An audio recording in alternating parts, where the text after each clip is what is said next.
This is part 2 on handles, attaching the handles. For how to make the handles, there is another video online.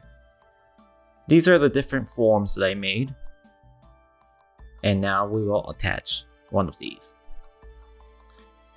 So when you start, make sure that you have a soft surface where you can lay your mug or cylinder on its side. It could be foam. Here I have an apron, or old clothes can work. It's nice to have a lot of different handles on hand, so you can choose how it looks. Sometimes you might be surprised that one handle looks much better than another, and it might not be the one that you expected it to be. Cut the ends of the handles, usually a 90 to 45 degree angle. The handle should arc up. Now, first, just see how it fits on your mug. Move it up, move it down. See how it looks. Try different handles if you have more. This one's obviously too large. If it's too large, you can cut off more than you need to adjust the size. It's always better to make longer handles than shorter ones. It's okay, but I don't think I'll use this one. Still a little large, but it might look better if I cut it down. So again, there's more play if you make your handles a little longer than what you think you need. Didn't look nice, so I'm going to put it back into balls. And this is the handle that I will use for this mug. Try to see how much space you have inside the handle by putting in your fingers.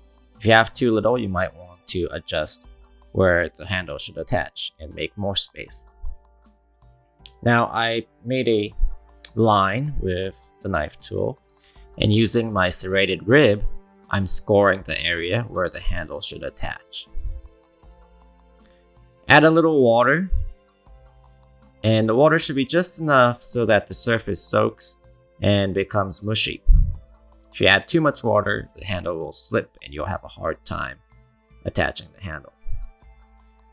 Now, score the ends of the handle too, to ensure a secure joint. Now, scoring, you don't need to go too deep. Actually, it should rather be very shallow, but a lot of lines to make more surface area.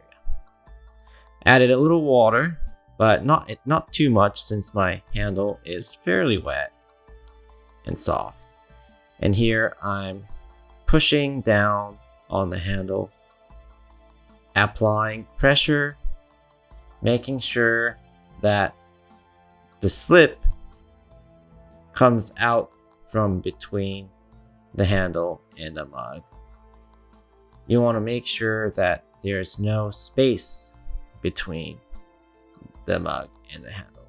This process is very important. See, I'm even moving it a little, shoving it side to side a little bit, trying to squeeze it on, pushing it from all ends after I push it down, and then applying pressure from inside the handle to really compress and attach the handle together by pressure, and not just relying on the tackiness of the water or slip. Minor adjustments for shape can be made later, so don't worry if the handle becomes a little awkward as you're applying pressure. Now I'm doing the adjustments here, smoothing down the ends of the handles, as well as getting rid of excessive score marks that may make the mug look rougher. Any excessive clay, you can also just rub down and smooth out directly on the mug, or scrape away with the rib.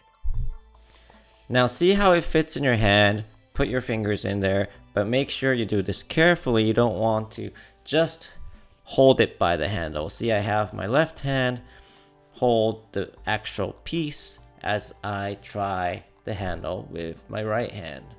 Okay, always make sure that you hold the body of the piece with the left hand. If you need a little more space in the handle, you can flex it, bend it. You can even make the handle a little thinner. As you're practicing, might as well make various different looking handles to explore many forms.